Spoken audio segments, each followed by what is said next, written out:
Okay, this is very informal. I lecture informally to my students. I welcome questions during the presentation. I will keep it at 20 minutes. We have a gentleman in the back who's going to throw something at me when it gets to the 5-minute mark, so I'll shut up. I've done a lot of things as an educator. I've seen lecture capture both from the faculty standpoint and from the administrative standpoint. Linda mentioned that when I was at University of Kentucky, I was in charge of all of teaching and academic support for the university. So 26,000 students, 3,000 faculty members. We did everything from faculty development workshops like we're doing here, ran a Center for Teaching and Education and Excellence Learning. We had a multimedia platform. We did distance education across the state. We were in charge of Blackboard. It was the bane of my existence. And after 5 years and building that, I realized that I was glad to get back to teaching medical students. And that's when I came here about 4 years ago. Do credit, EduCalls had an article in 2008. I borrowed sort of the format for this, but a lot of this is sort of my own perspective. And I think it's good to sort of know who I am a bit, so I can probably speak to some of you folks. I would characterize myself as a baby boomer early adopter. So that probably means that I enjoy technology, but I'm 10 years behind everything I do. You'll notice I got my first color TV set in 1978. My very first computer was as a postdoc, a TI-59 Texas Instrument programmable calculator. It was the best thing I ever had. It was wonderful. The first video game I ever played was Pong. You'd put a quarter in a machine in a bar and drink beer and have a little ball bouncing back and forth between two paddles. That was, don't ask me about leather goddesses of Phobos. We don't want to go there.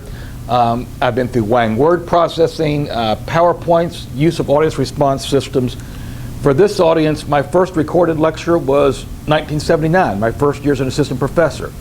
It was recorded because the med students had a tape recorder. They had several tape recorders up front, and they transcribed all my lectures. So I could take my recorder and play it to their recorder, and that was fine, and they had a transcript of what I was going to say anyway, and nobody had to show up in the lecture hall. The first podcast was 1999, and actually it was a podcast in quotes because it was a development that the students directed on their own. They created their own website, recorded all the lectures, posted them up there. So we found out about a year after the fact that the students had been recording all of our lectures and putting them on this new thing called the web, and that was kind of interesting. We had some policies that were developed after that. So that's who I am. That speaks to some generations, but not all who are present today. I think when we talk about lecture capture, several things we had to think about. What is it? Who's doing it? How does it work? What are the downsides of lecture capture? Where's it going? And most importantly, what are the effects on teaching and learning? Because that's where we're all coming from.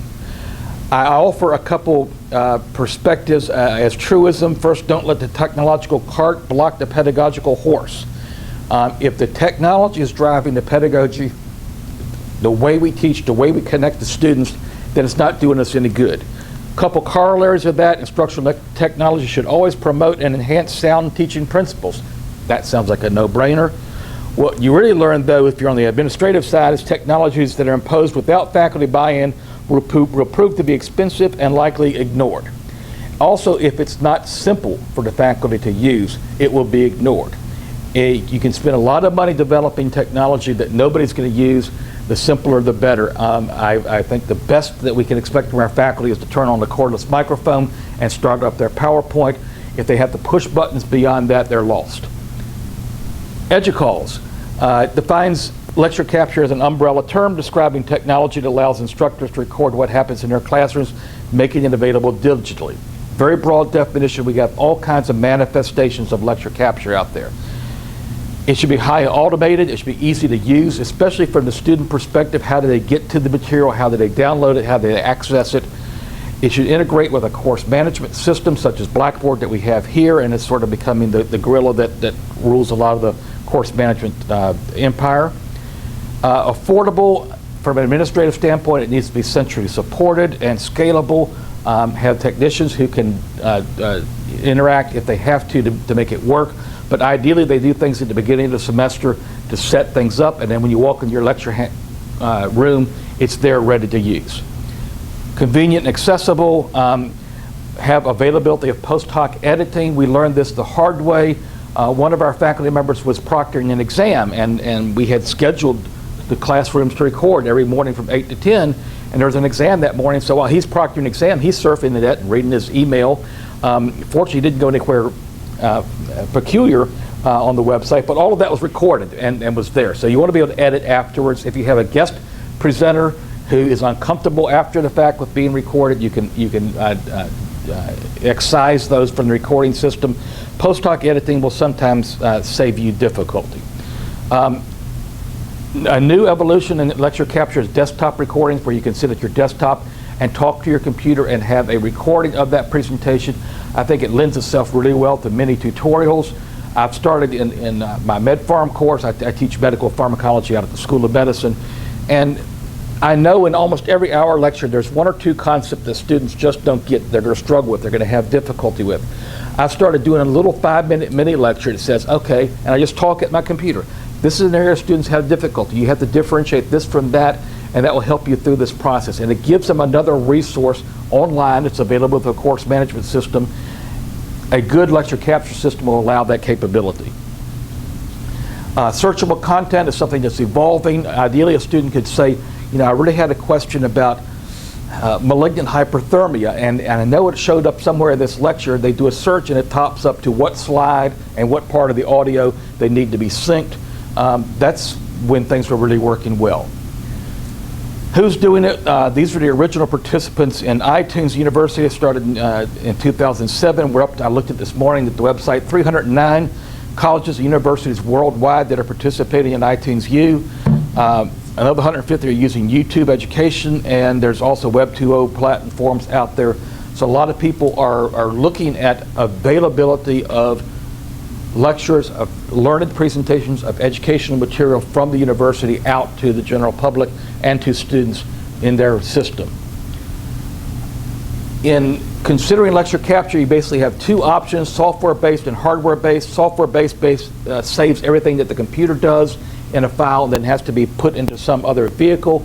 Hardware-based has certain advantages in that if you have an appliance there that captures everything that comes through the video projector on the in the classroom and is picking up the audio from the digital mic.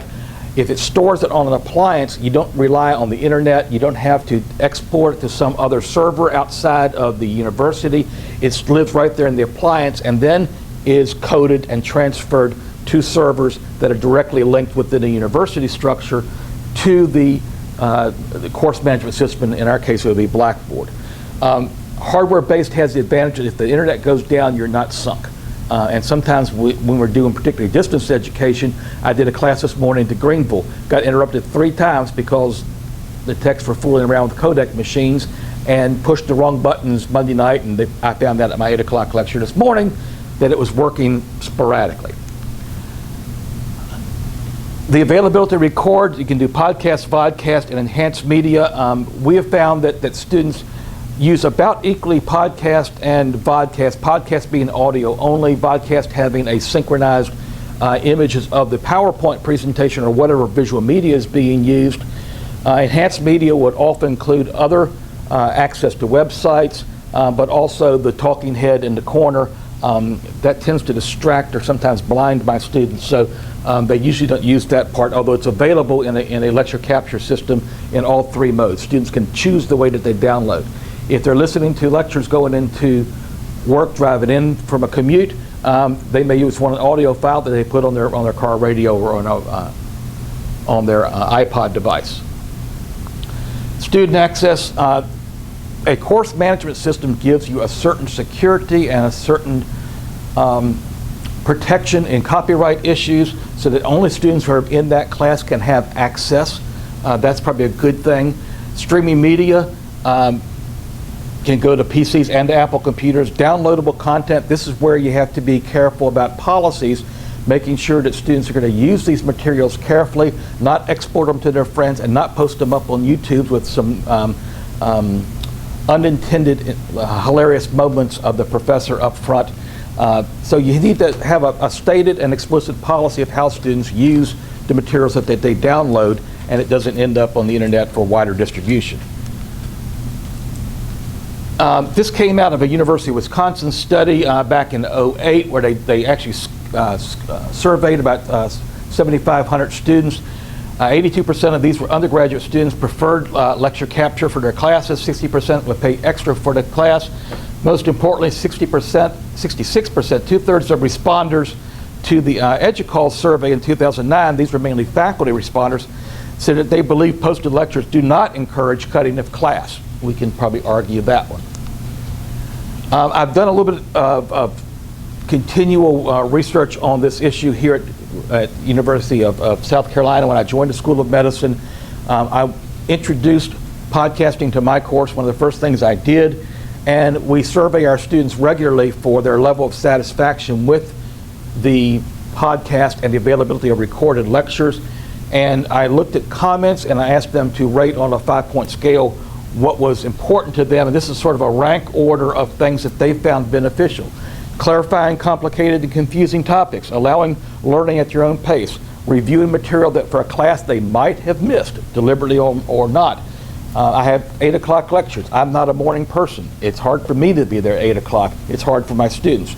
But if you have a student who has a death in the family, who has an illness, I was teaching at University of Kentucky, and we had 4 women out of a class of 80 students who all gave birth within 2 weeks of the time frame of my 1-month course. I thought it was a hell of a derby day the previous year, but these women ended up delaying the course. We recorded everything, had it available through Blackboard, and they ended up taking the course in front of their computers, nursing their child, and everyone passed and graduated on time.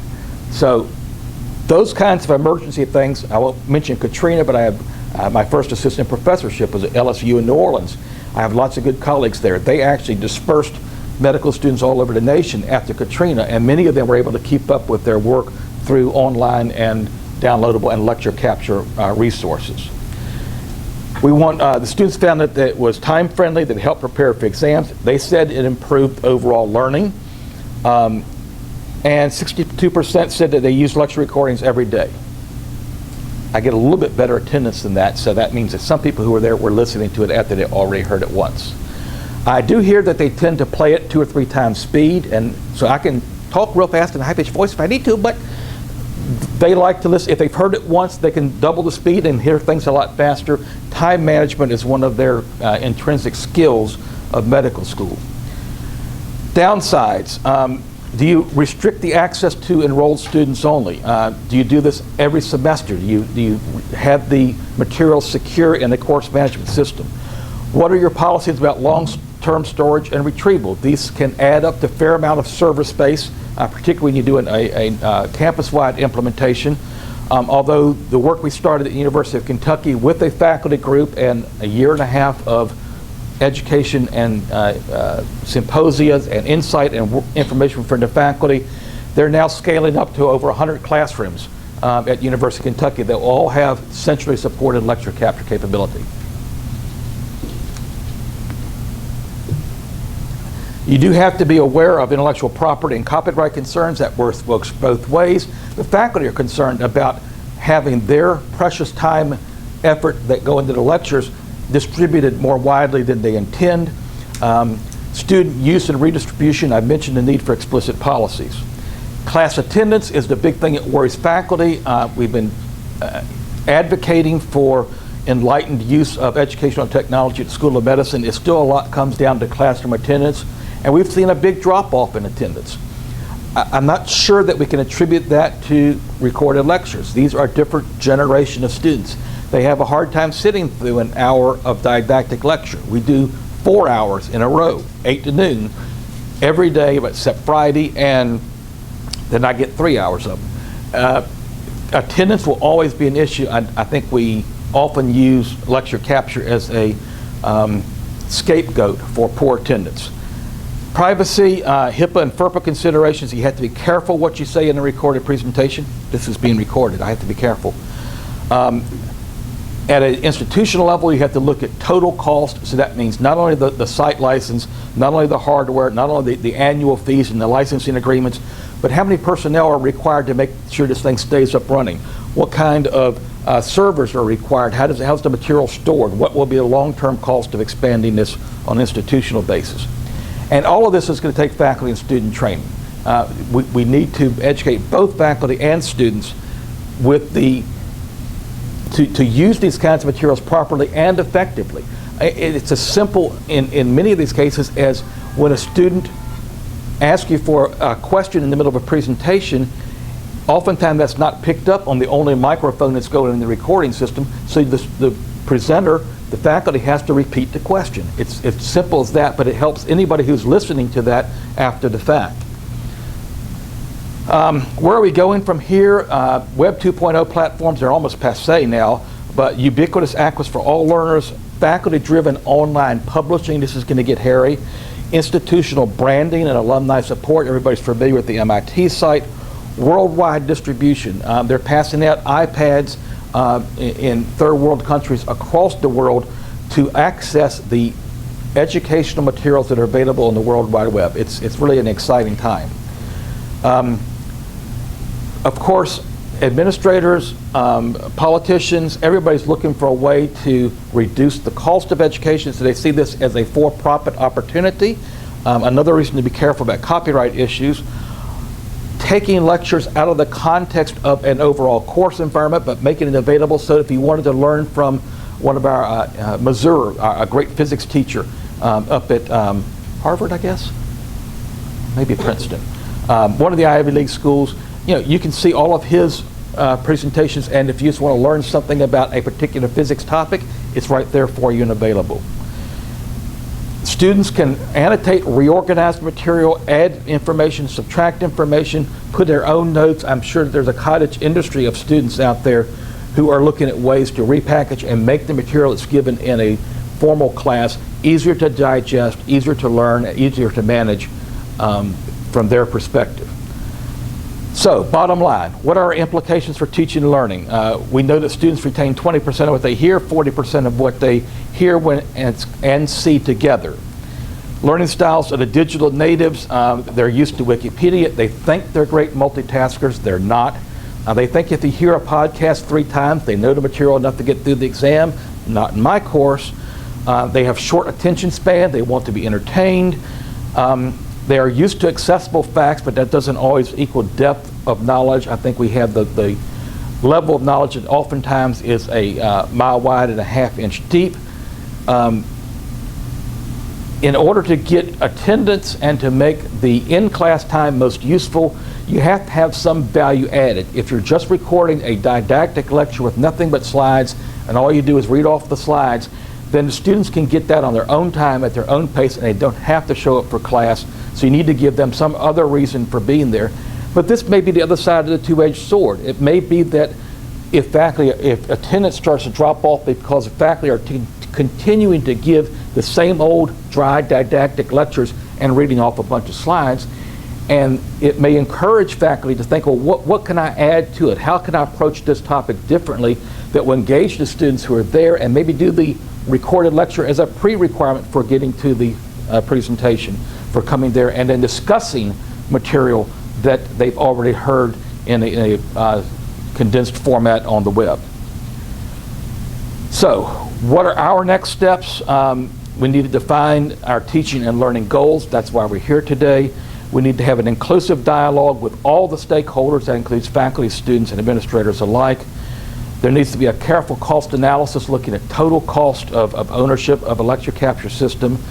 We can do pilot programs. We've done it at the School of Medicine. I was on a task force. We convinced a dean that this was a expenditure that was worth investing in. We have our major classrooms activated and wired for lecture capture now using an Echo 360 learning system or lecture capture system. So we've already done a pilot program at School of Medicine.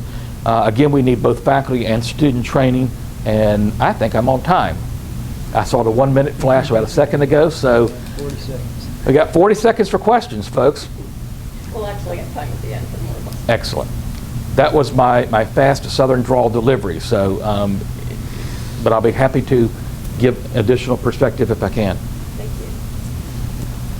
When you talked about your mini tutorials, were you... We'll wait to the end Oh. so we can stay on. We went over that 40 seconds, sorry. Yes, Andrew, you were the timer. You were supposed to cut it off. Our next speaker is Dr. Henry Chester from Moore School of Business. From the Department of Economics, and was named the Dewey H. Johnson Professor of Economics in 2010. He was the inaugural recipient of the Master Teacher Award from Moore School, and he currently teaches a large online section in Schools of Economics. Excuse me, I'm still getting rigged up. And haven't made it yet.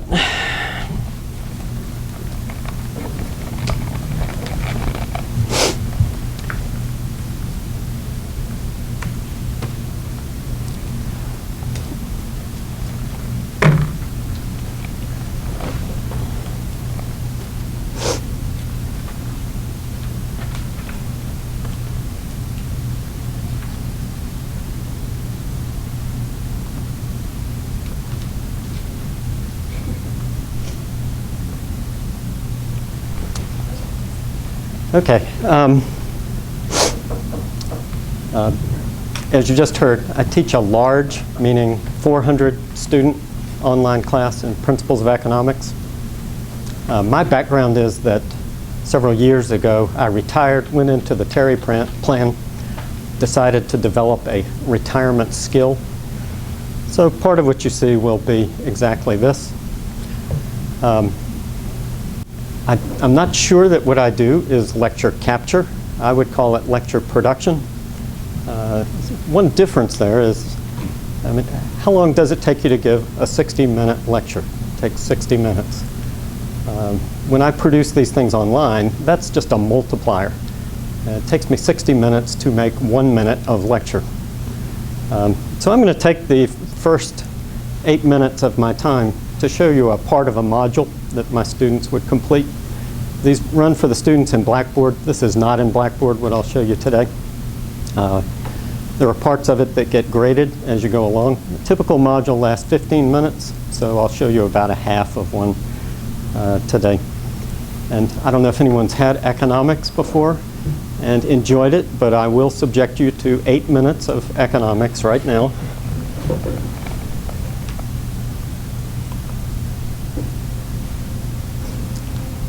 Is this loud enough? I suppose it is.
I'm going to stop there.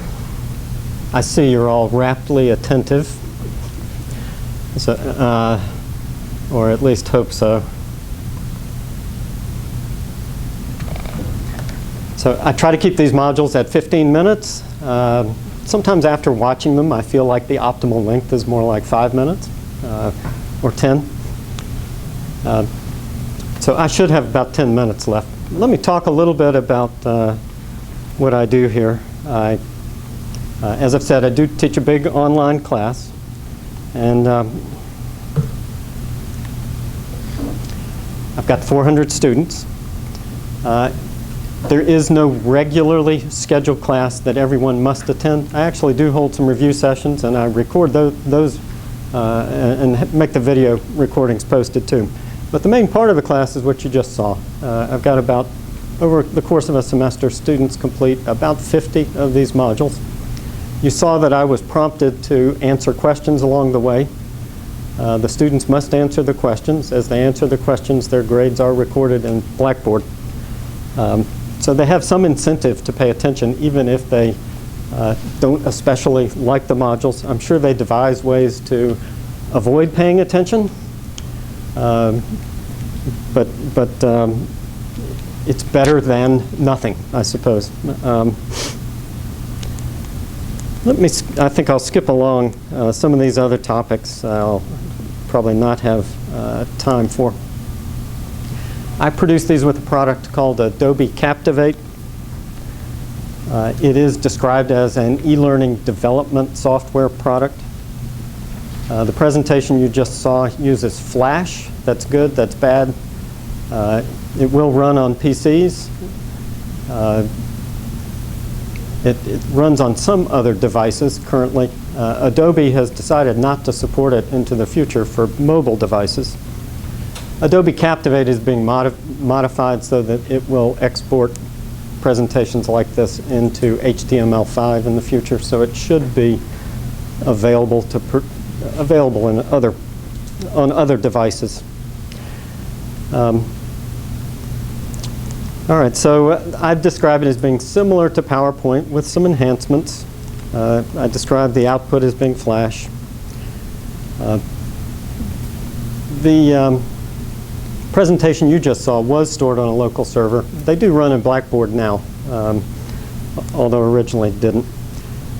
And these presentations are something that's called SCORM compliant. That's an e-learning software standard, and Blackboard accepts that standard. All right, these are things I like about Captivate or about the presentations. I describe them as engaging and interactive. I suppose that's compared to what? Compared to just voiced over PowerPoint, I think that's true. Compared to a video recording of a class, I think that's probably true also. There is at least a bit of forced engagement. And I sort of like the way you can do this, I suppose, in PowerPoint if you're good with it. But the timing of the things that appear on the slides, I try to make it as if I were working on a blackboard in class. That's my objective as I think about it, because that's my other default means of teaching. I have decided that I don't like PowerPoint. I don't want to use PowerPoint in class, so I don't use it anymore. I use Blackboard when I'm in a regular class, and I use this when I'm online. All right, so my intent is to mimic the dynamic of that kind of class. It does prompt users for input. It stores students' success. I think it does a pretty nice job of displaying the graphs and images and so on and animations. I didn't show any of this, but you can have links to other web content. The only thing that showed up there was the calculator. But I occasionally will ask students to respond to a posting I put on a Facebook group for the class about a question that's been raised. Or maybe I'll have them read an article or look at a short video and ask for a comment on that. Okay. I would describe these as not terribly impersonal. I put my own picture in there, you saw. That was me. The work in cropping out backgrounds and so on was done by Service. It was probably done in China somewhere. I'm not sure, but I paid for them.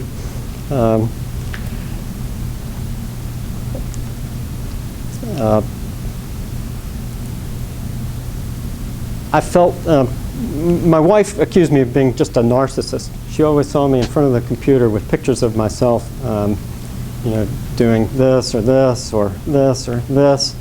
And she thought that I just enjoyed, photographing myself and watching myself all day long. I do think that it makes it a little bit more personal. Students think they have a professor and that I'm it. They're occasionally amused when they see me as a living person. That does happen every now and then. And they find that kind of odd and exciting, like I'm a TV star or something.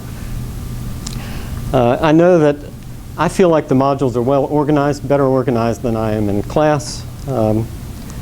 If they're too fast, and I think they tend to move along maybe too slowly, but if they are too fast, a student can stop it and replay it. If you don't understand something and actually want an explanation, that's kind of nice.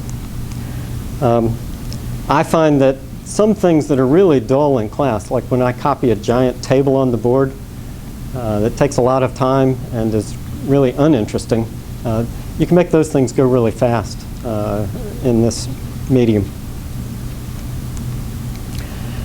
And you've always got things like handouts, calculators, and so on nearby. So that's convenient, I think. The big downside for me is that, as I said, it takes me an hour to make 1 minute of a presentation.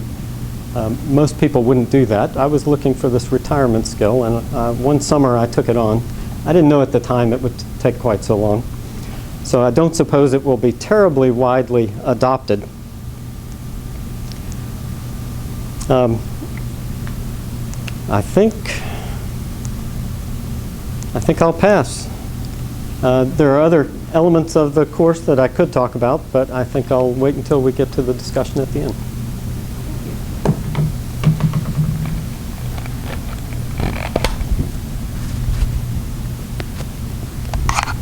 Our last speaker is Whitney Maxwell.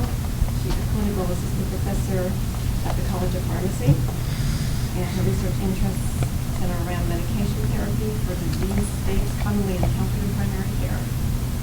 She uses lecture capture technology to extend courses to students outside of her colonial classroom.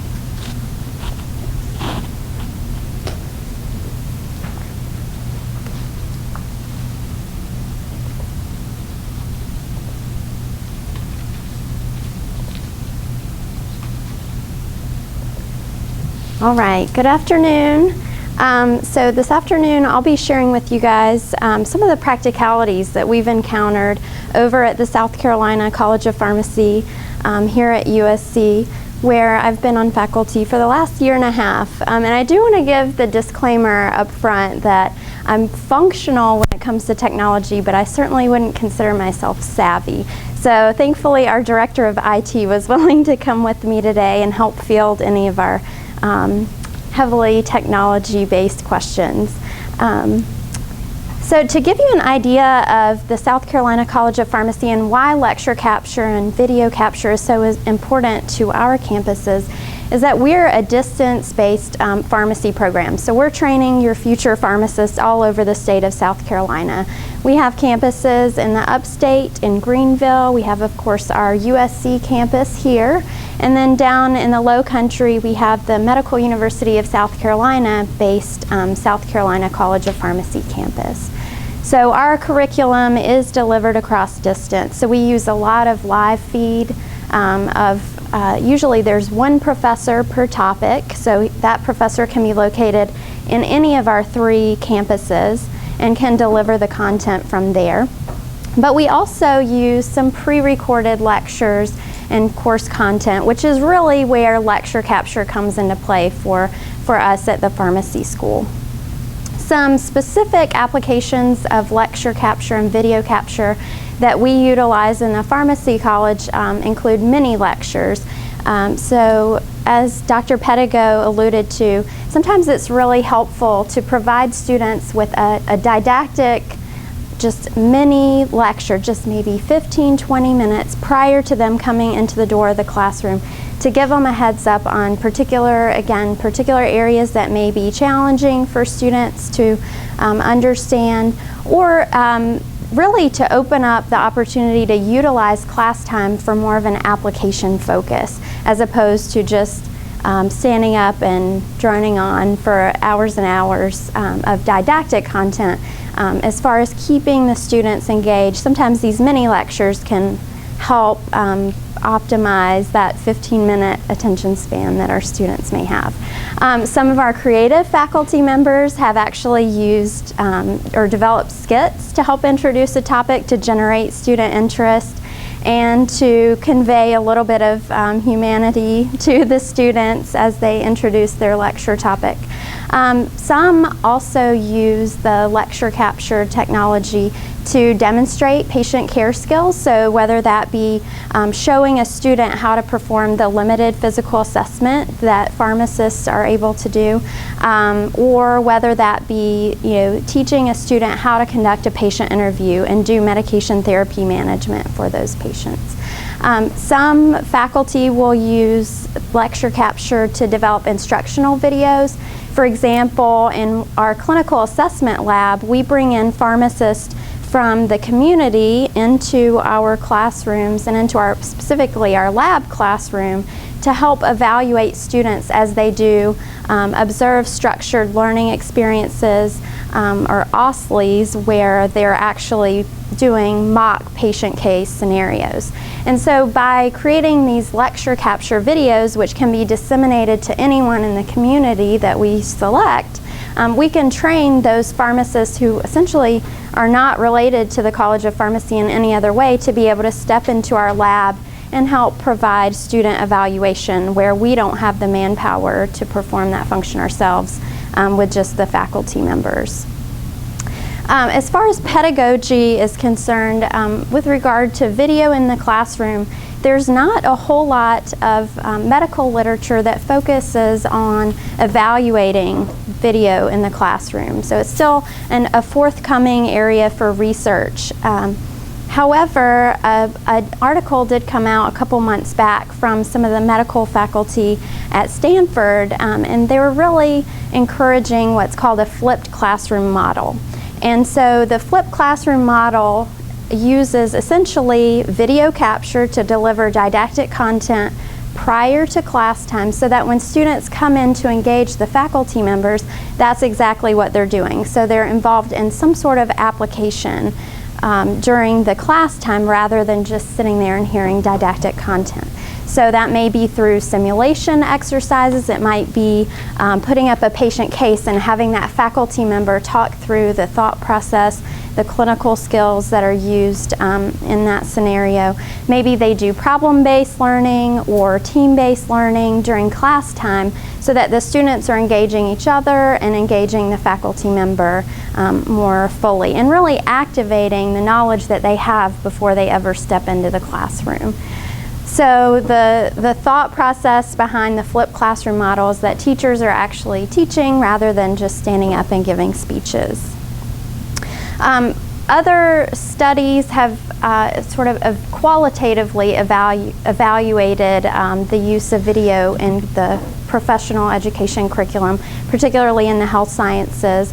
And students, usually these studies will get feedback from students. And so similar to Dr. Pedigo's feedback that he's gotten in his classroom, the students are finding this to be a real advantage with regard to accessibility, the ability to essentially go to class from anywhere they want, in their pajamas, whatever. If they, if parking and logistics and travel is a big issue, then students can definitely see that as a clear advantage. Just the freedom that they have with regard to being able to use it on whatever device. If they could use it on their iPod, they could use it on their iPad. And then the opportunity that we spoke about earlier to go back and repeat difficult concepts or information that the students didn't fully understand. They can go back and rewatch that video at their convenience. Whereas I remember, hovering over a little video recorder trying to jot notes, and then rewind, back it up, what did he say again? So this is a nice high quality recording for them to be able to have the opportunity for repetition.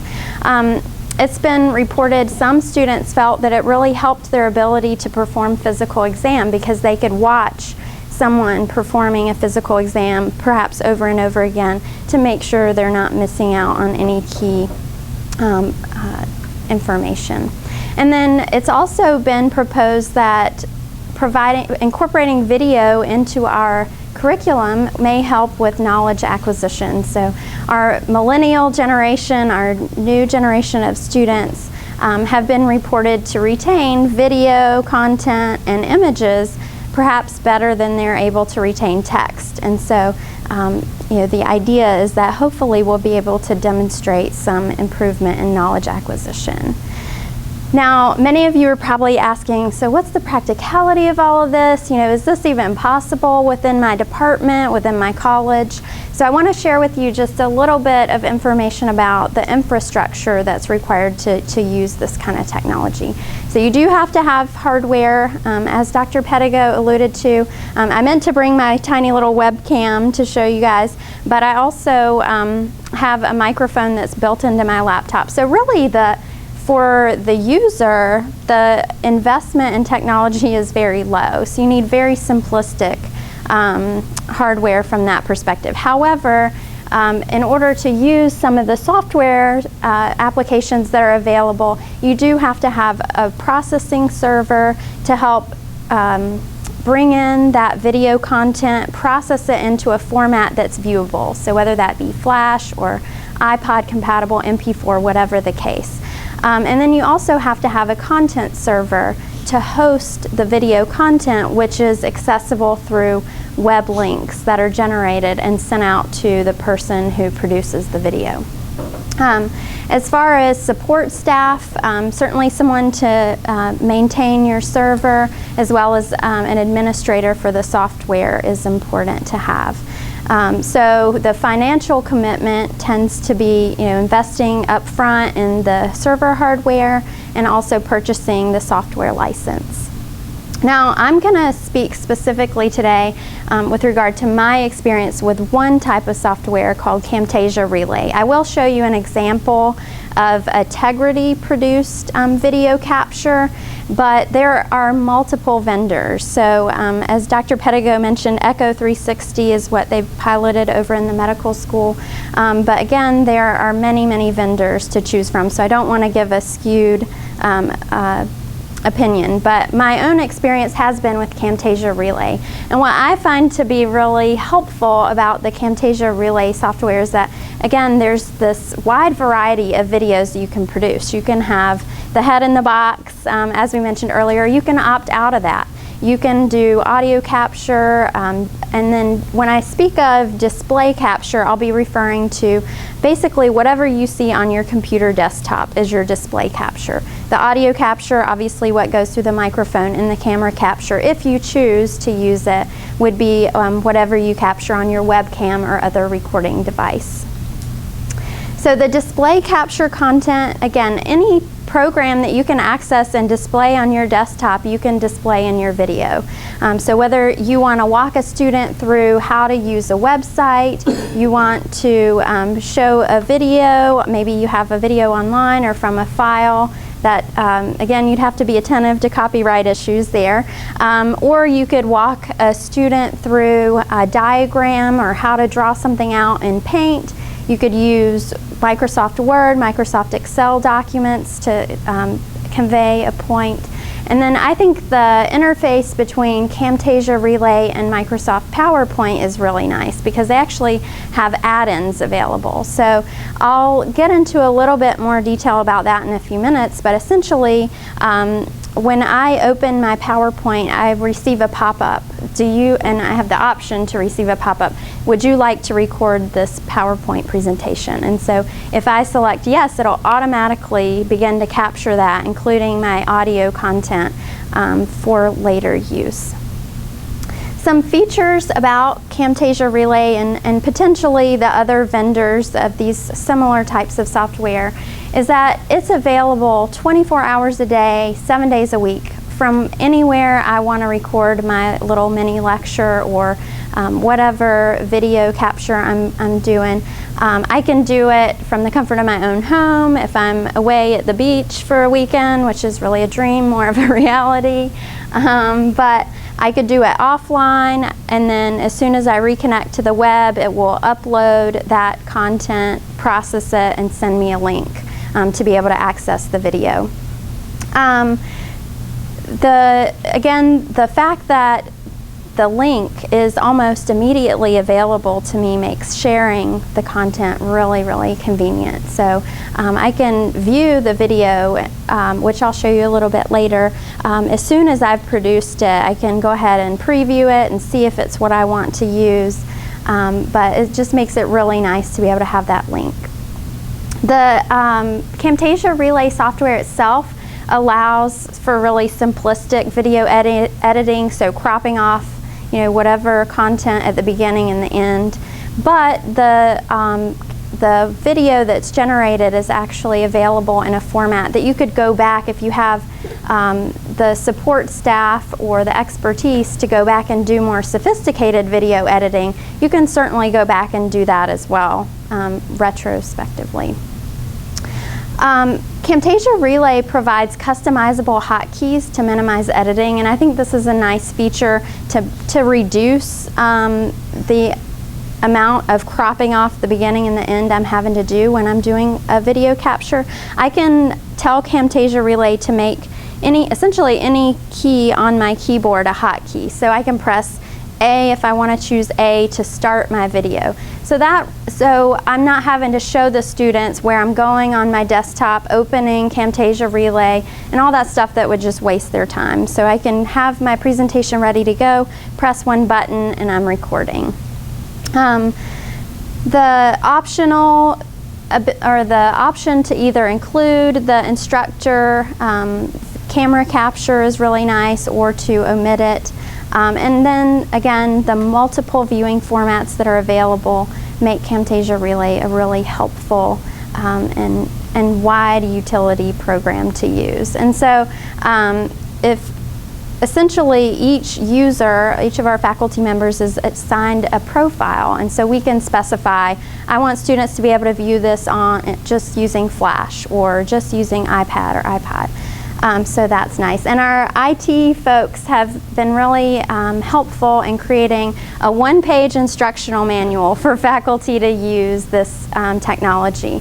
And so I think that really speaks to how easy it is to use, and I think that's one of the biggest advantages. It's very fast turnaround of your finished product, and it's very simple to use. So I'm going to walk you guys through the process now of creating a Camtasia Relay video. So I just click on my icon, I log in so that my profile will come up and the formats that I want my videos to be produced in will be selected.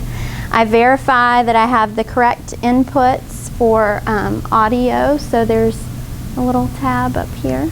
And then I'll just make sure that if I'm going to use a microphone that I have selected the correct one. If there are multiple ones available to my laptop or to my computer, I'll test the audio levels to be sure that I'm not going to blast the students. And there's also some functionality to level out audio. So if I'm being particularly loud 1 minute, but maybe using a softer tone the next minute, can kind of help balance that out some.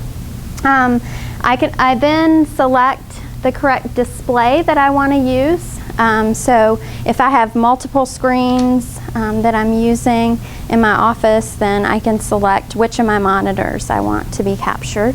And then I also again have the option to use a camera or not record the camera content. I then start my recording. I can do that again, remember, using a hotkey if I've set those up. And then just stop my recording when I'm done. Press play to preview and see what I ended up with. And then I have the option to trim if needed. I can just crop off the beginning and the end of my video capture. And then I select the appropriate profile that I want the recording to be in. So usually the one that's assigned to me is going to have the format, whether that be Flash, MP4, iPod, iPad, that the video will come to me for distribution. I title the video and then submit it, and usually 2 or 3 minutes later I get an email with a link that looks a lot like this. So I do want to let you guys see some of the specific examples of lecture capture content that has been produced within the College of Pharmacy, and I've provided a variety of different formats. So the first one we'll look at is actually a camera capture with audio that has been attended to by our support staff who have more sophisticated video editing capabilities, sort of retroactively. So here's the first video. This is Lab Solution. Today, one of the products we're going to make is first thing you do when you make your simple syrup is go ahead and be heating your beaker while you weigh your sucrose, which is the same thing as table sugar. When you use the electronic balance, remember you must tare your balance before you put the whey butter in and tare it after you put the whey butter in, before you add the sugar for the simple syrup. After the beaker of water boils, you're going to take the beaker off and put it on some paper towels. Then you slowly add your sucrose to the water, stirring with the stirring rod. Make sure not to get sugar on the sides of the beaker and stir slowly. When you're getting close to getting done, you might see air bubbles or crystals. Okay, so you guys get the idea of that example. So next, I'll show you guys a quick video of just walking someone through how to use a website, doing a video that way. So it incorporates camera, audio, and the computer display. This video will provide a brief demonstration of how to use the likely conflict information software. Beginning from the South Carolina College of Pharmacy homepage, go to the Quick Links tab, scroll down to the Links and Resources tab, which takes you to the Lexicon tab. Okay, so you guys get the idea of that format. And then I want to show you guys an example of a video that incorporates PowerPoint and an Excel spreadsheet. So I'll show you just a brief clip, but I'm going to fast forward to that transition so that you can see how that works between PowerPoint and Excel. Okay, so we'll talk about patient assessment and the electronic medical record. When you're in an inpatient rotation, one of your primary goals is to identify, resolve, and Okay, so fast forwarding. She starts out in PowerPoint. an example. And now she's transitioning over to Excel to show a pretend patient record. Electronic medical record. There are a lot of different electronic medical records depending on what hospital you're at. So they're all going to look slightly different, but this is one that we've created. Just wanted to go through this to show you a few examples. Okay, and then I'll show the transition back. So she's kind of walking them through the different parts of the Excel document she's created. And then, So the nurse held due to bradycardia, essentially, for hospital. Those are just a few examples of things to look at on an electronic medical record. So let's switch back and finish up our slide.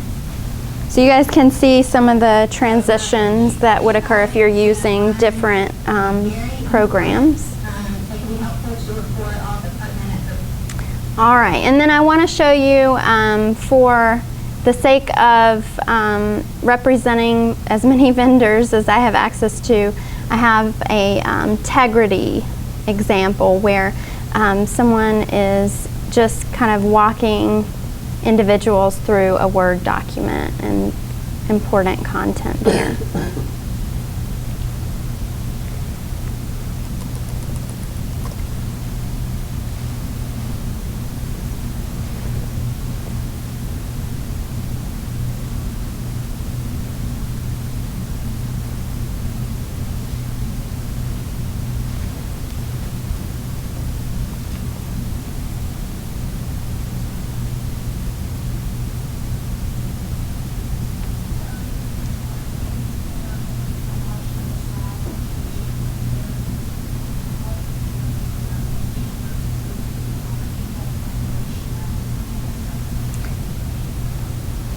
So that kind of gives you the idea of how you would use a Word document with this. All right.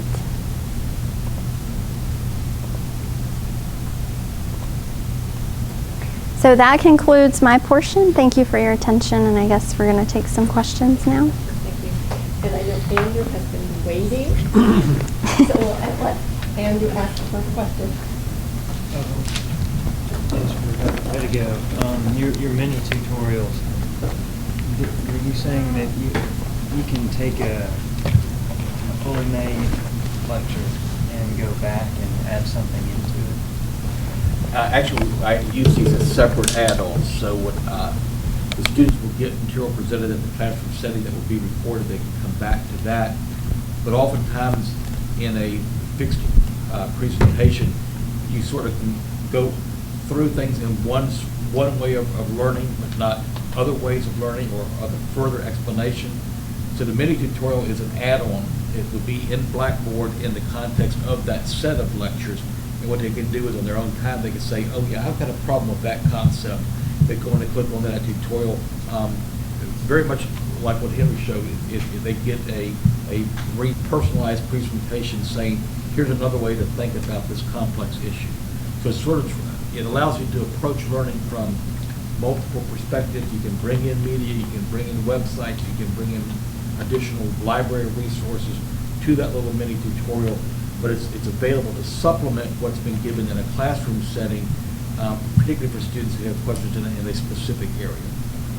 Trying to promote that, I've asked each of my faculty to do one per lecture hour, but I could envision having 2 or 3 per lecture hour. So you might have 100 hours of lecture in a course, and 200 or 300 of these little mini tutorials that go into aspects. But to me, the idea is to keep it real short. If it's over 5 minutes, they're going to move on. They're going to say, oh, I don't really need this, and I don't have the time to spend on that. I think in that context, even keeping it short is a good thing.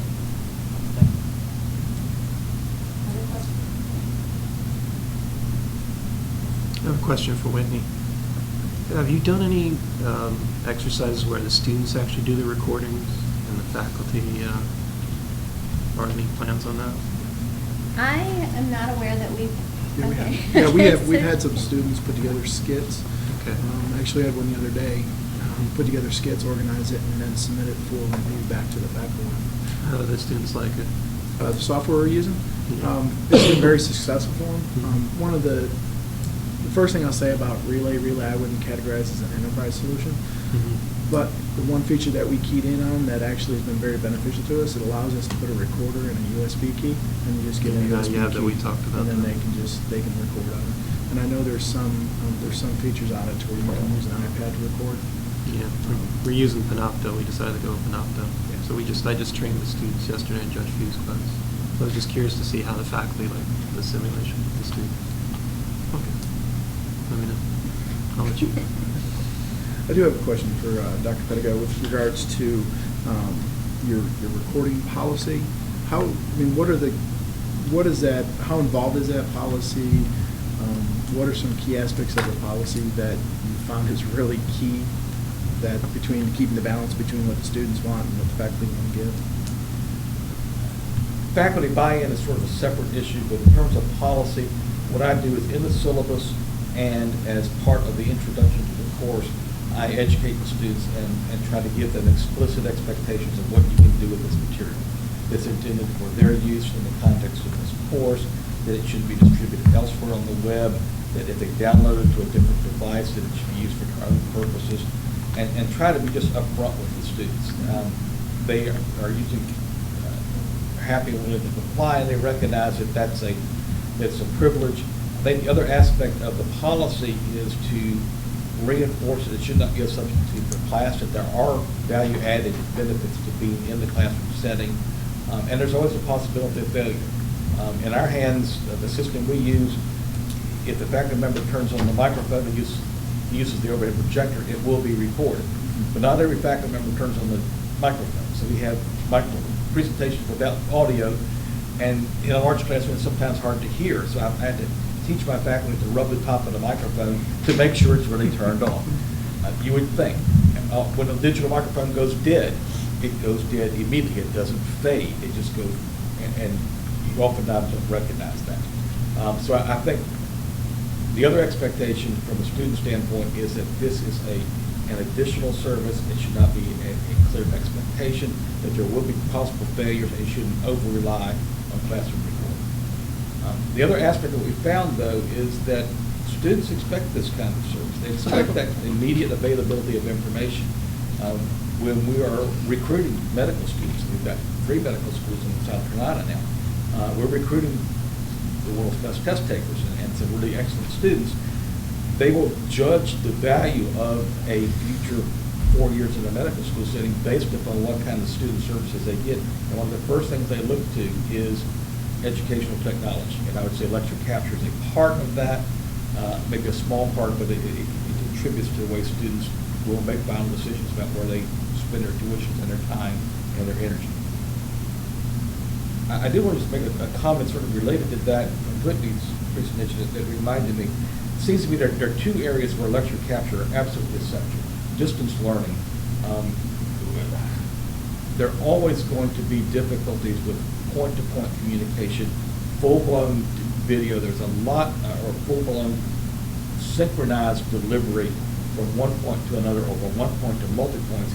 It's always going to be challenged. It hasn't gotten any better from the days we used to bounce it off satellites. The internet really hasn't helped us. If the internet goes down, you're out of luck. Our colleagues in Greenville, I did a distance course this morning for my doctoral degree in nurse anesthesia. The Greenville folks had upgraded their coding decoding machine. They decided that, they were to solve some of our problems by making a change Tuesday night or Tuesday afternoon. So I show up at 8 o'clock Wednesday morning and find that, that change just sabotaged our connectivity. So I lost part of my presentation this morning, but it was there in a podcast format in a hardware venue that didn't require a live internet connection to go to anywhere where it was stored. It was stored on a hardware appliance. So those students will be able to regain that material. You've got to have it for distance learning. I don't see how you can do without it. The other is the fail-safe aspect. If I have a faculty member who cannot show up for a lecture, or who becomes ill and misses a series of lectures, or if we have a failure of the lecture capture, I can go back to the previous year's presentation and say, look, the PowerPoint's updated, some of the handout and the hard material there, hard copy material is new. But here's last year's podcast of the lecture. It'll be a little bit different, but it may help you understand this material better. So I think the fail-safe aspects, you then have to think about how many versions of that you want to keep, but at least 1 year version allows for catastrophic failure or a faculty member who can't make the lecture for some reason. Sorry, I got preachy. No, I mean, to No. touch on that, one of the recordings that Whitney showed was actually like 3 years old, but it's a basic pharmacy concept that has never changed. It doesn't, and she repeats it every semester, and it's allowed her to. Students watch it, come into class, we discuss it, and there's that common understanding that you now know that I don't have to waste the time in class to go over it.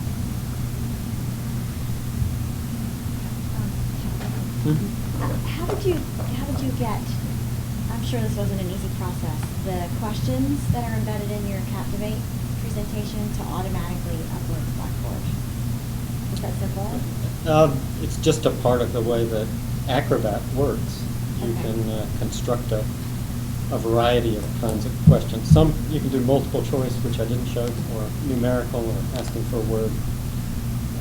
So you build that in Acrobat. And then when you go through the stage of publishing it, you have to choose certain options that will make it work in Blackboard. No one knows what those options are. You just try every possibility until it works. So now I know, and no one else does.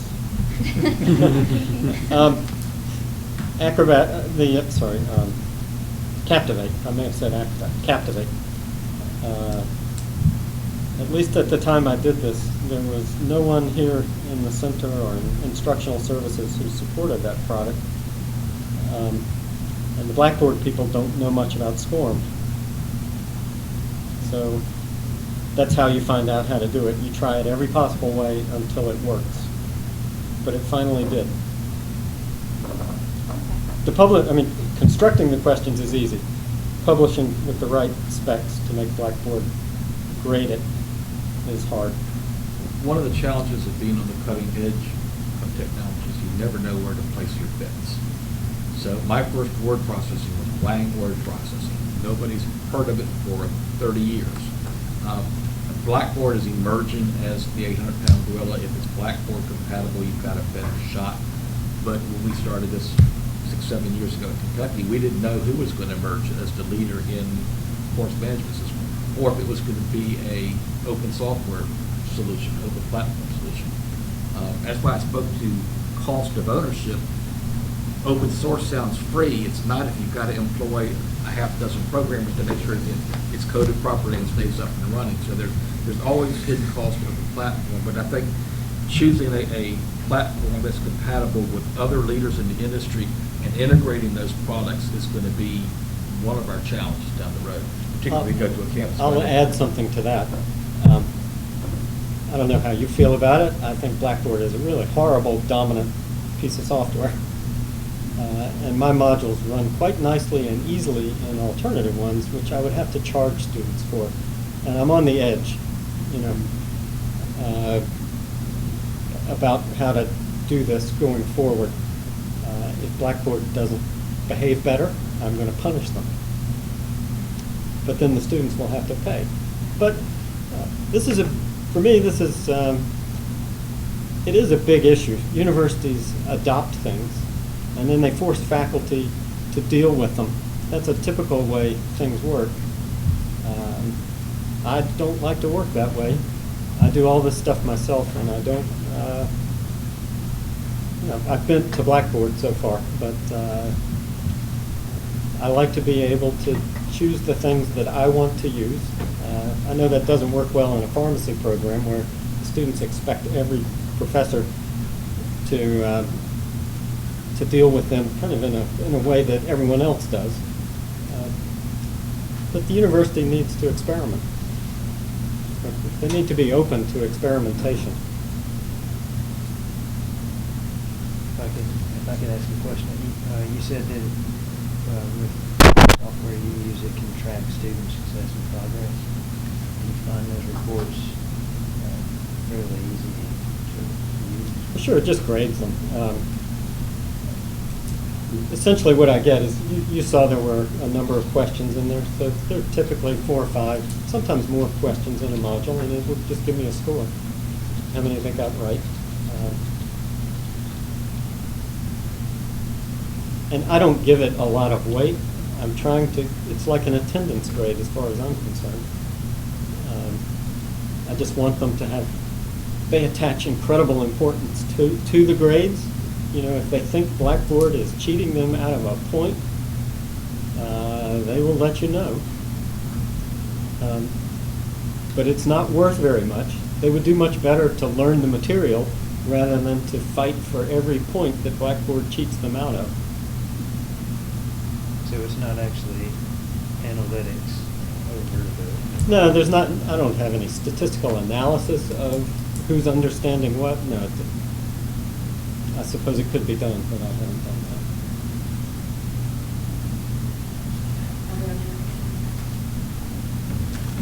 It seems to me that we've got 3 barriers to overcome. If we're going to talk about a campus-wide solution. First is centralized support, having all eggs in one basket. And I think there are benefits of centralized support. You have to choose the right platform to make it practical and economic. But then everybody's sort of stuck in the same environment, whether it be Blackboard or Echo or Integrity or whomever. The second barrier is faculty time. Faculty are going to have to learn something new, and faculty don't have the time to learn something new. So if they're expected to do more than push a button and do things where they've always done it, that's going to be a barrier.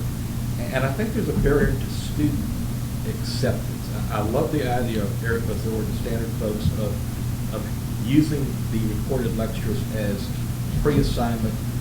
Do this, learn this material, we're going to discuss it in class.